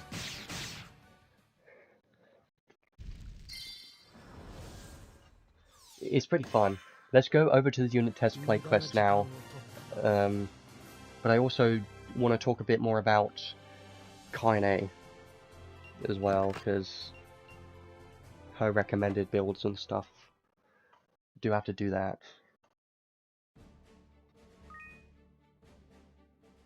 Now, I don't know if this arc is worth getting to level 10. It's probably not, because all it does is it just does one hit of damage, and that's pretty much it. So, I don't think it's going to be that useful in the grand scheme of things, you know, because just doing some damage to a boss isn't going to be that much. So, let's have a look at the unit a bit more and go over to recommended builds and stuff. So she is a soldier, she uses a sword, single wield. Got it. Let's just go to a random unit that's single wield, like Adele, because he's pretty similar. So you're probably going to be building Adele. Well, you're going to be building Kynei pretty similar to Adele, because they're quite similar, because they're both fire/light attribute damage dealers. Obviously Adele's more of a boss killer type unit, and he's got like the boss slayers. So they're still different units. I'm just showing this as an example. So pretend this is Shift Kynei right now. How would I build her? Let's just remove everything first of all. So Kynei, Shift Kynei is a single wield damage dealer, right? She must have a sword because she has a hell of a lot of sword damage boost skills, and you literally have no reason not to use a sword. And that is not a problem because we have a lot of swords in this game. Even if you don't have a very strong sword, it's still worth using a sword because of all the boosts you're getting from the skills and the traits and everything. So she I think obviously Muramasa is going to be very good because its non-attribute gives you 25% physical damage. This is going to be a quite good sword. I highly recommend to go for a sword that increases your physical or skill damage, because if you're going for something like Kagutsuchi, then this is only going to increase your fire physical damage. And because she has fire and light attribute skills, basically that means half of her hits are fire, half are light. Pretty much the same thing as Shifted Dale. So because of that, this won't be effective all the time. It's only going to be effective for her fire hits only. So this won't be that useful. I would recommend Muramasa over Kagutsuchi because Kagutsuchi is only going to be applying to her fire attacks. This one is pretty good if you don't have Kagutsuchi, if you don't have Muramasa yet. I mean, Sword of Love Souls is a pretty good one too. Allows her special to ignore resistance, which is pretty nice, so this one could be a decent one. Like physical damage, you don't really want that because, like I said already, you're better off with physical damage or skill damage instead. This one is probably the one I would use the most because if you have only one weapon equipped, then it gives you 25% physical damage and 2500 damage cap. No chance for skill attacks to absorb damage as HP. This is a pretty good sword. I like using this on single wield damage dealers. It's my favourite one to use. It's a pretty good one. Gives you a lot of strength and some HP, so it's definitely probably the best one to use on her if you know, have it. But if you don't have it, then Muramasa would be your second best option. And if you don't have any of these that I'm showing right here, then just have a look at any of your swords and look for something that gives you either physical or skill damage. Obviously you've got things like this that give you light physical damage and fire skill damage, but they're not as useful as a physical damage 10% sword, because 10% for skills or physical damage would apply to all your hits, which is what you should be looking for. But if you don't have any of those, then I guess it's fine. But still make sure to use a sword. This one's okay, gives you physical damage and more physical damage against snipers. I mean, it's something. You do have some alternatives, some choices. This one's just funny. Never recommend using it though. Yeah, that's pretty much it for weapons. It's pretty simple. I don't really need to talk much about weapons because she's quite easy to build. It pretty much tells you in a kit, you just use a sword and you use cloves. So make sure to use a sword if you don't have Muramasa, or if you don't have Zaylona, then just try and look for a sword that gives skill or physical damage. If you don't have any of those, then just look for, I guess, something that you may have, some kind of sword that gives some benefit to her at least. Let's say Kagutsuchi is your only good sword option for whatever reason, then I guess you could use it, but that shouldn't be your first choice because Muramasa is better. Same thing with Zaylona, is her best sword option. So let's for now put on Zaylona because that is her best sword option. Now for armors, she is highly recommended to use cloves on her because she does have a few skills that require her to have cloves equipped. So because of that, I would highly recommend use cloves. If you have her paid cloves, then definitely use that because that's her best one. But most people aren't going to have her paid cloves, and I'm not going to get them because I just don't think it's worth it. You're much better off just using this because these are Godforged cloves, and you can get these eventually free to play as long as you play long enough and get the materials you can get them. So this is definitely the best alternative to her paid cloves. I would highly recommend this. Take less physical damage, skill damage 15%, boost movement speed. All very good effects for Kynei for sure. So definitely would recommend this because it even gives you defense and strength. So this is a pretty good clothes for her. Now if you don't have that yet, then you're kind of short on clothes options. If you've been around a little while, then you might have Ken's costume, which can be an alternative, but it's not as good as Prime Bravery Remnants, which you should have. So just make sure to work on getting this, pretty much.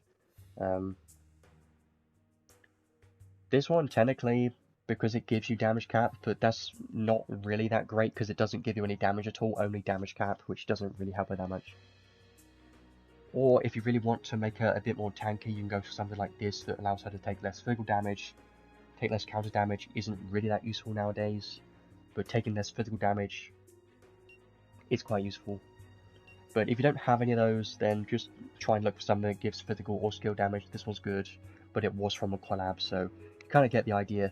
Look for some clothes that you may have that could give skill or physical damage, and if you don't have any of those, make sure to try and get this as soon as possible, because this is a free-to-play accessible set of clothes that you should try to get.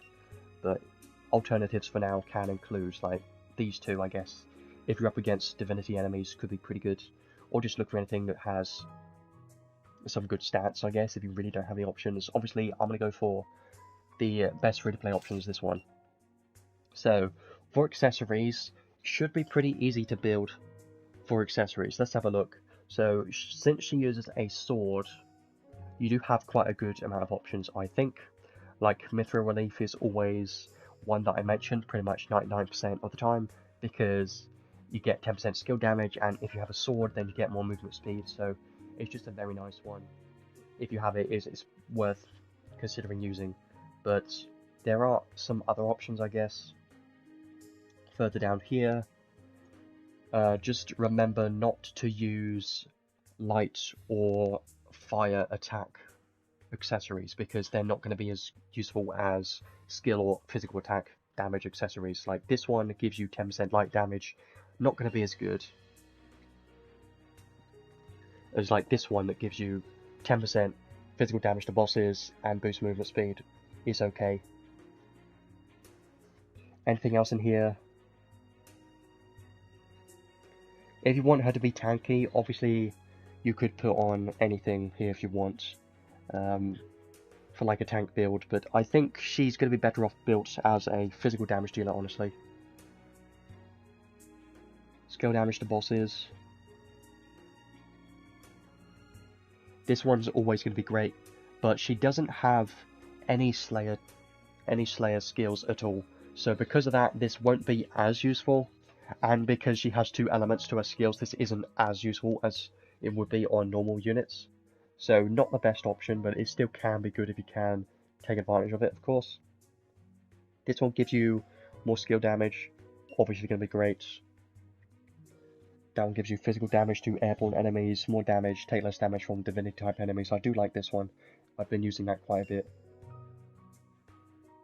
The spring, I always love the spring. This one's going to be a great one. I do want to use it. Skill damage, extra attack damage, pretty great. And the last one being this one. This one gives you stun resistance, so I do highly recommend this. Especially in PvE, because this gives damage cap as well, so this is actually a pretty solid one for her. One of her best accessories for sure for Kynei. For the second accessory, I'm probably just going to go for... I would go for something like Spring, maybe, if you need the damage, but if you don't need the damage, you could just try it for something that gives damage cap like that. But if you need the damage, then something like Spring would work. So a setup like this for Kynei would be pretty good, I think, but it really depends on if you need damage or the damage cap. You know, it depends on where you're doing her in, how hard she's hitting already, you know. But I do recommend to try to get some stun resistance, because she is weak to stun, which may become a problem. So that makes Fabled City Bracelet a bit more useful, because it gives her stun resistance. You could put on something else, like Black Diamond or something, maybe. Isn't really much else, though. So I would be using something like this, because strength, strength, strength, everything gives strength here. These two accessories give defense, and that gives defense. Defense does increase her damage a little bit, because she does increase her strength based off defense at the start of battle. So more defense is useful on Kynei for sure. So I think this setup will be quite nice. If I were to use her, I would probably run this setup and try her out like this. But since I don't have her right now, I'm going to be going into the unit test play quest right now. But you get the idea. It's a pretty simple unit to build, because she is a single wield sword, physical damage dealer, just remember that her skills have 2 elements, so you're better off going for skill and physical damage instead of fire/light damage. Let's go to the unit test play quest now and try her out. So, she's right here. I don't know why they're not using her UR arc in this unit test play quest. I thought they would be.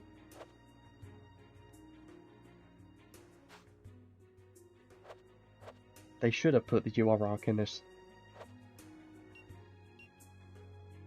Because they usually do, right? Like, that arc is in this. But I don't know why the UR arc is not in this one. That's weird. Obviously they would use something like this. This one is from the UR arc.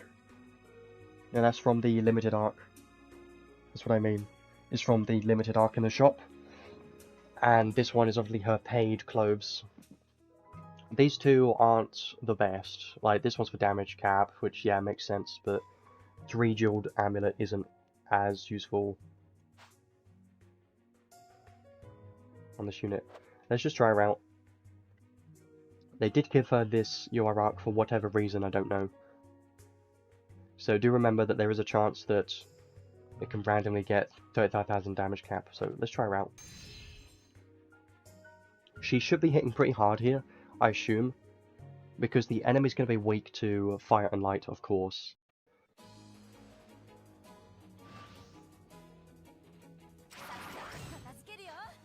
Current stats, you can see her stats are pretty nice. 7,000 defense, 7,900 strengths, pretty good. So her skill stocks 4, 4, 2, interesting. So her skill 1 and skill 2 have the same skill stocks. Skill 3 having 2 skill stocks instead of 1 is a surprise to me, because I thought it might have been 1, but it is nice that it is 2. So you can increase it to 3 if you put on purple orb. Let's try out her skills now. So skill 1, what is the range of this? You can see some nice damage caps there, honestly. Skill 1, definitely very spammable, as you can see. I think this is going to be her best skill for the DPS, maybe. It does quite a lot of damage, honestly.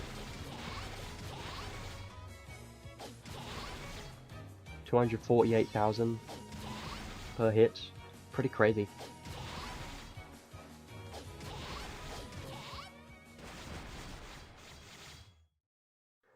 Pretty nice damage cap, but you got to remember that there is a big drawback of this unit, and if you remember her trait 1, she has 100,000 more damage cap when the enemy is weak to fire or light, right? But they have to be, you have to be hitting the weakness. So if you're not hitting the weakness for both elements, then let's say they have weakness to fire but not light, then your fire attacks are going to get the 100,000 damage cap, but your light attacks won't. I guess. It does say when hit connects your weakness with fire or light, then you get damage. Damage cap. More. More defense than strength is interesting. Let's try this out a few more times. I've only just tried out her skill 1. I do like her skill 1 the most of all so far, but I've only tried her skill 1, so who knows. Let's try skill 2 out next. So skill 2, I believe, has a charge. It should have some range to it. It does look cool though. It launches the enemy in the air. You can't really spam it though. You can see it's quite slow.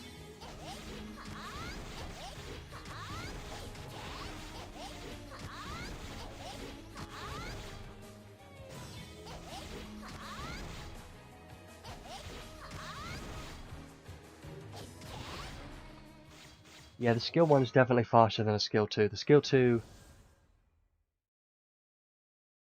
not that fast, right? But the skill 3, just wait for her skill 3. Her skill 3 is even slower than that. It does look cool though, if I remember. I've only seen it from the video so far. Let's try that again.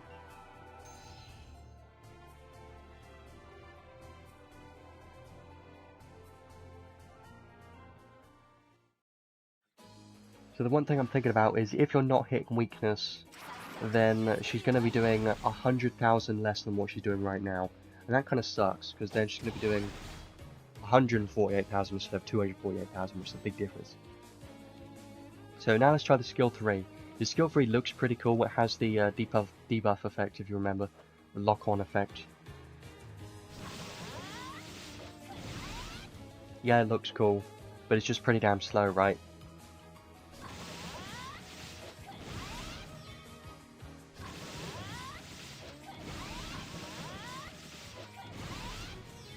I don't really know what I'm seeing.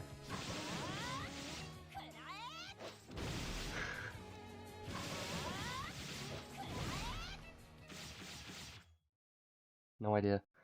Well, I think her skill 3 will definitely be more useful in Arena if she ends up working there. But that's only if it has wide enough area to make up for it being a slow, you know. Let's try a couple more times.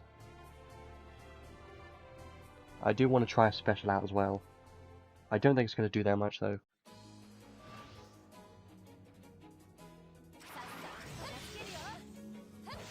Normal attack's pretty simple.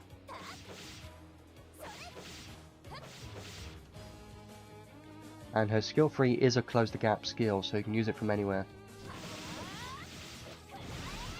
See, it goes up to 12, and then the final 6 hits are just... There's a big delay, right?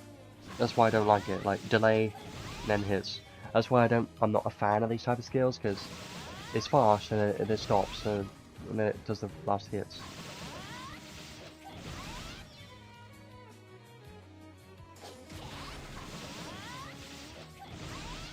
Let's try the special now.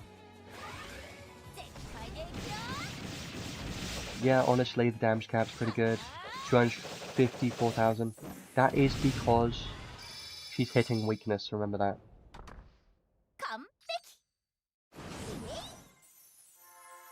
Cool. That was the heal. It doesn't heal for very much though. Because she's not a healer, it's not going to heal for very much. That's something I didn't think about before. Let's do this one more time. And then I think that'll be it for the showcase. She does look interesting. It is interesting, but I just don't think she's going to be that. You know, I don't see a reason to use her over like Shift Adele, for instance, in PvE, because like her damage cap being 250,000 basically is good, right? But that's when hitting a weakness, and if she's not hitting a weakness, then Shift Adele's going to be much better in pretty much every scenario if Kynei's not hitting a weakness. So, but I think with this unit, she is trying to be good in both PvP and PvE, but I'm just not seeing it yet. Like, yes, it seems good, but I just don't think she's going to be used in Arena, really. We're just gonna have to wait and see.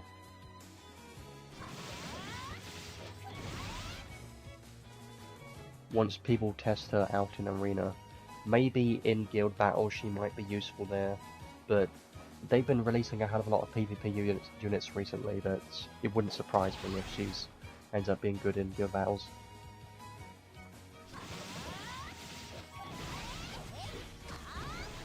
Yeah, I like the skills because they look nice, right? The good animations. It's just they're too damn slow. That's why I don't think it's going to be that fun to use, because this skill 3 is just too slow. Right? I'm just not a big fan of it. The skill 1 though is nice, for sure. Like, I like the skill 1 the most out of all of her skills. The skill 2, like, it can be used for launching enemies into the air, but she does slap them down on the floor afterwards, so... I mean, maybe if you end up launching an enemy in the air, it could be good for damage. With, like, Sky High.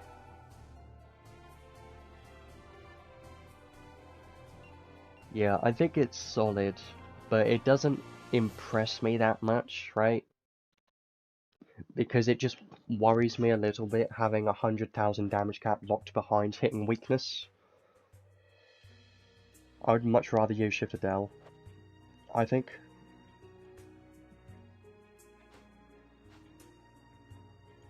I have no idea how she's going to do in Arena, but I'm just going to be waiting and seeing once other people try her out there. I doubt she'll be that useful. Yeah, the Yarok is definitely the best thing in the banner for sure. I think Kynei could be pretty fun and she's not bad. It's just I don't think she's going to be super meta. But here's one thing that I'm thinking about is she might be able to, you know, survive enough to proc Ether Shields and then start doing a bunch of damage, right? So maybe she is like the new Mikasa type unit where she can not take any physical damage for 7 seconds and then start doing a bunch of damage and killing everything in those 7 seconds. But I don't expect that to be the case. I'm just thinking if she ends up being good, then the main reason from her being good is probably going to be Ether Shield. If she didn't have Ether Shield, she's probably not going to work at all in Arena and Guild Battles. But because she has Ether Shield, I think maybe she can work because she has this. So, we'll have to see. Yeah, and also you have to remember that she has this Transcend skill that gives you 100% more XP and 100% more Zell and 1.5 times item drop rate. So this is a pretty good unit for farming. So definitely good for newer players because of their skill and the fact that she's quite easy to build. So I do think she'll be pretty nice. I don't think there's much else that I really need to cover. There's the countdown. Just make sure to do those. The event itself isn't really much to it.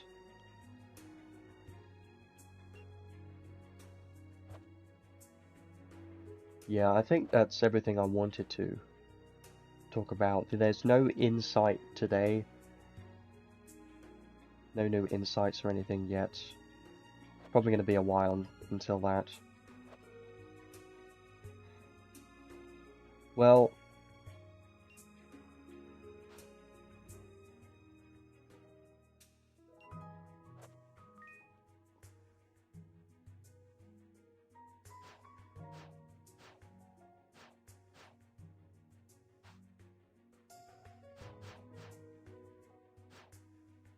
choose a unit, step up gacha. I mean, I think these have been out for a while now. Okay, well, I do want to talk about a couple of things. I might as well do it in the conclusion right now.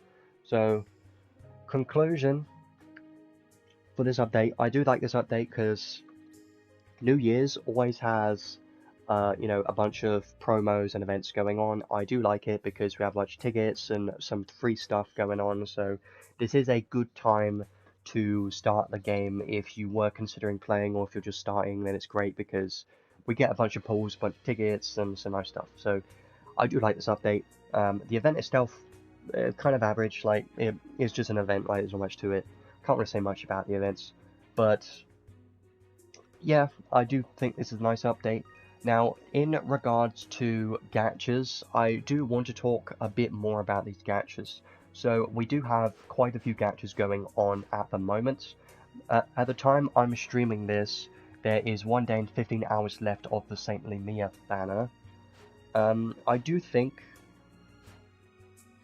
So here's what I'm thinking. I think Kynei and this arc, they're both pretty solid. The arc is definitely better, but I don't think it's really worth pulling that much on this banner, or at all, because we get tickets for this banner which has a rate up for the unit in the arc. I don't think it's worth spending crystals because we get tickets for this. And also, Saintly Mia and this arc are both limited, but Kynei and the Yar arc, they're Descent of Heroes. There's a Descent of Heroes banner, so these will be coming back more often than this limited Christmas banner. So because of that, if you haven't gotten anything in this Christmas banner yet, then now is your final chance to do so, because I think this limited arc is very good. for sure. So it's a very good one to have if you can manage to get it, because it's a very strong one. It's one of the better limited arcs we've had in a while. It's very strong. I think it's definitely one of the better ones. Saintly Mia has had a bunch of testing now. It turns out her damage isn't that crazy, and she's mostly going to be used in PvP for a tank build, and in guild battles for a tank as well. Her physical damage isn't that crazy. Her in PvE is pretty good because she can dual wield and she can have some decent damage caps, so she can be good in PvE, but she isn't anything super crazy. So definitely the best thing in this Christmas banner is the limited arc, and I do think there's more value on this banner over the New Year's banner, just because the New Year's banner we get tickets for. But the one thing to remember is the New Year's banner will have Descent of Heroes units in it too, so previous Descent of Heroes units will be in this Descent of Heroes Festival banner, but not in the Christmas banner, so you have a chance to get something off rate up, not on rate up, from these. But this banner is up for another 25 days, 26 days technically, so you do have a lot of time to get more pulls for this banner, so I just recommend not to spend many crystals or any crystals yet on this banner until more testing has been done for this unit. If you're completely new, then you might as well try and re-roll for something in here. I think if I were to pull for one of these banners, I would prefer the Christmas banner over the New Year banner. But technically you can re-roll for both, because you can get tickets for the New Year's banner right now, and you can pull on the Christmas banner, so you can technically do both. Now, that's pretty much regarding the new banners. There are other special banners, but overall I just don't really recommend to pull on any of these unless you're missing like pretty much everything in here. If you know that you can get something new in here, then it might be worth it, but in general just don't worry about these UR guaranteed banners because they're quite expensive. But if you do want to spend in this game, then these can be worth it, because guaranteeing a UR arc is pretty good, because UR arcs are still very limited in this game. They're a 0.4% chance normally, so if you're missing a bunch of UR arcs, then it might be worth doing this for sure, because you have a chance to get more than one. And the one unit not held gacha, this is only worth it if you're missing a couple. Let's say you're missing Lilahar, for instance, then it's probably worth doing it. But if you're missing a bunch of useless units, then I don't think it's worth pulling in that one. And these, I wouldn't really pull on these. Like, yes, you can choose a unit, you can choose an arc as well, but for the amount of crystals you're spending, I don't know if it's really worth doing it, really. If it was for limited arcs, then maybe. Christmas step gacha still here for another 2 days. You can do this if you want. It's okay. Maybe you can do a couple summers here, because if you're missing every single thing from this banner, then maybe put a couple pulls on this banner, honestly. Labyrinth is still up for another 5 days. She is an amazing PvP unit. If you need a healer or support, she's going to be one of the better ones in the game. So try and get her if you can for PvP, because she's still very good. Definitely one of the meta support units right now. So there are quite a few ways, quite a few banners that you could potentially pull on, but you've got to keep in mind that there is going to be a collab coming up in the near future, maybe in the next month also, and because of that, I would highly recommend to try and save some crystals for the collab, because collabs are just more worth pulling on, because limited stuff may not come back in the future, we never know. So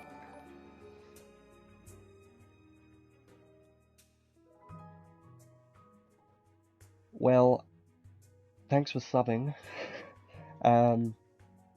White crystals, I don't know what they are. There are a bunch of crystals in this game, a lot of different ones.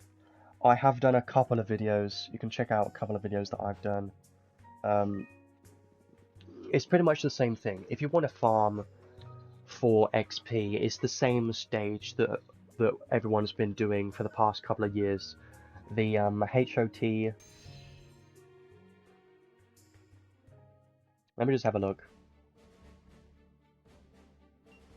Heart of the Temple. This stage, Heart of the Temple, is the one that everyone farms for XP because it's one wave. And if you do this quickly, on auto, you can get XP. You can even get even books from those too. And if you don't want books, then you can even get purple clusters and stuff. So, Heart of the Temple is still the stage that everyone farms the most. And apart from that, there aren't really that many other good stages to farm, honestly. It's just Heart of the Temple that that's the only one that I would consider farming. I don't really farm anymore, because I just don't think it's necessary. The white crystals, I mean, yes, if you're completely new and you're missing out on a bunch of those materials, all I can really recommend is just do the events, because you can get so many materials that you need from events, right?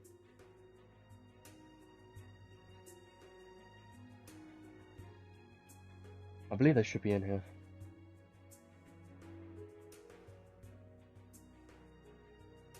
Crystallite fragment, no limit. You can buy as many as you want if you really want to, right?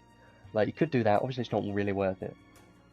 But an alternative that people forget about sometimes is the friend point gacha. You can get a bunch of materials from here. So just remember to do this if you really need a bunch of materials, because, you know, you can get random stuff. I've already got 40 from there right now, and a bunch of other crystals, so just make sure you have a bunch of active friends on your friend list. Try to get some, try and add some, and build up your friend points. Use them on here. You'll get a bunch of useful materials, for sure. If your account isn't that old, if you're just coming back, etc., if you're just starting, then it is quite difficult to get up to the standard of like what my account is, because this game takes a hell of a lot of time investment to build your account up like this, because you've got to upgrade a bunch of stuff, you've got to progress the story, you know, all the equipments and stages. You're going to be overwhelmed when you start this game, which I consider a good thing, because I like having a lot of stuff to do. But I've done all of that. Basically, don't worry about it, because you're going to get the materials one way or another. Just farm the events, because you can get a lot of good stuff from here. Continue to do the events. Anything that has new written on it, you might as well do it. And continue to do the story and, you know, all that stuff is pretty much all I can say. So, I think I'll leave it there for today. I think Kynei can be an interesting unit, but I just don't think she's going to have enough damage because she doesn't have any slayers. But maybe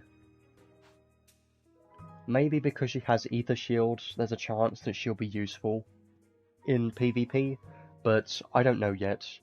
It's really gonna need testing to see how good she is in arena and guild battles, but at the moment she does have some potential because she's got skill charge 3, she's got quite a lot of good stuff for PvP. It's just, is it enough, you know? And she's a soldier, and there's quite a lot of units that have Human Slayer.